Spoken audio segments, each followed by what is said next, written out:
Hello, welcome to my office and my home. My name is Vicki Robinson, and I thought I would take just a few minutes and explain why I like to do a blog. And this is a mother blog, not a mommy blog, a mother blog. And I use that change to represent someone who's a little bit older, who's been a mother for quite some time. So I've been a mother over 4 decades. There are times, for example, when I am on Facebook or maybe want to do an Instagram post where I would like to share some of my thoughts and some of my feelings.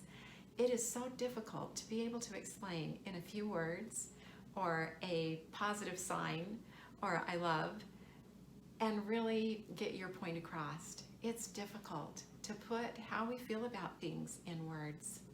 I'm not only a mother, I am a clinical therapist. I'm not just a clinical therapist, but I've been a teacher. And I have always been interested in the welfare of individuals, children, and families. I think I was in the 6th grade when my teacher gave me an assignment. And that assignment was, right now, if you had a choice of any profession, what would you like that to be? And then we had to write about it. And I decided, I don't even know where this came from, that I wanted to investigate child abuse. I was not abused as a child, didn't know many children who had been, but somehow that was something important to me. And as luck would have it and time, I ended up doing exactly that. When I graduated from college, I graduated with a degree in sociology and what they called back then an undergraduate certificate in social welfare, which one of the things I could do with that degree would be to investigate child abuse, which I did for the state of Utah. I also graduated as a teacher at that time. And so that was my beginning. I thought I was going to go out and just rescue children who are at risk. But I found in some cases I was there to rescue parents because they were in very, very difficult situations. I couldn't address the needs of the children without looking and understanding what was happening in the family. Graduated not too many years ago, getting my degree, an MSW degree, a Master in Social Work from the University of Utah, because I felt I needed that along with all of my other experience to be able to help in the best ways. And so that's a little bit of what I'm about. I care deeply about families. I care deeply about children. And I think what makes social workers unique, maybe even sociologists, is that we look at systems. We look at all the things that impact an individual and how individuals impact all of those systems. And you have to look at that in one grand whole in order to make a difference. So I am going to be addressing a lot of different things in this blog. I'll be talking about politics. I'll be talking about religion because interestingly, the social sciences has discovered that those people who are able to experience an increase of happiness, which we sometimes refer to as post-traumatic growth, we find that most of those individuals have some type of a belief in spiritual things, a spirituality element, if you will. And so we're going to talk about how those things intersect. What is really exciting, even though it was back in the 80s, I went back to get my master's degree, I completed a lot of those courses back then, almost all of the coursework, but it wasn't a season for me because I was raising a family to be able to work full-time to complete the practicum. But I got the benefit of that education.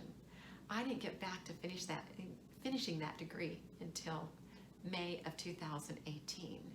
But I'm really happy that there was that time period, because things had changed in that education. I think more than at any previous time, the social sciences are truly scientific. We are able, because of our capacities, to look into the brain and study the brain, and with a greater emphasis on evidence-based research, we're coming up with things that truly help. And it's pretty exciting. We have been able to see that pathways in the brain can change. We can see the effects of different kinds of addictions and how they affect the brain in remarkably similar ways. So we want to talk about that. I want to share that the purpose of this blog is not to give you answers. The purpose of this blog is to be able to have you ask the right questions. What we really want you to do is have truth. There are many, many things that might cause high anxiety or depression or an inability to handle anger. Some of those things are genetics, I'm sad to say. Sometimes we have what I call an anxious gene that we inherit, but that's okay because we have so many interventions and so many things that can help. And so I think that's important. I believe the research is proving that we can increase our happiness. I've never felt more hopeful that we can make good choices. What we might talk about are some of the current modalities today that they have when it comes to mental health therapies. They're varied, but what's becoming interesting is that many of these are becoming a little bit more eclectic because every one of these modalities is adding something to the picture. So we may have that anxious gene. We also may have been taught not the best ways to respond to life. It just isn't helpful and it just isn't working. And so we're going to talk about the influence of those things. We'll address something called trauma and how trauma impacts us. We may see a child, for example, I'm currently a school social worker. We may see a child who is experiencing very difficult time in class regulating his emotions or at home. And we may say, oh my goodness, he's got all the diagnostic characteristics of a child who has ADHD. Only with closer examination, we find out it's a child who's experienced trauma. So we need to know and understand those different things. There are things that we just don't know. We haven't been taught a better way.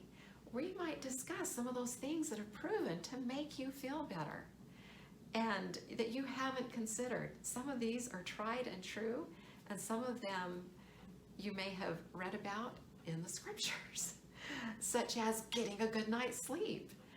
Those things really do invigorate the mind and the body. So we're going to use the things that we'll talk about today will relate to religion. They'll relate to, again, history. All those beliefs and things that have come in to make us who we are and how we behave and how we intersect with others. So join me. It's just, I'm going to share my thoughts. Again, I don't have all the answers, and neither does any other person on the face of the planet. I don't want you to trust me. But again, I want you to really consider. It's much like, I'm trying to think if I have my glasses here. I think I took them in the other room. It's like when an optometrist is presenting a lens or a prescription for you to look at. And he said, is it worse or is it better? There are a lot of things that I can suggest to you that research has said that I have personally found help us feel better. And you're going to be the one to determine if that intervention is making things worse or making them better. In order to do this, in order to approach these things, we're going to have some difficult conversations. If you're not up for it, don't tune in. But other than that, I hope you'll join me once in a while. I hope you'll share your thoughts in return. Thank you so much. It's been a pleasure meeting you.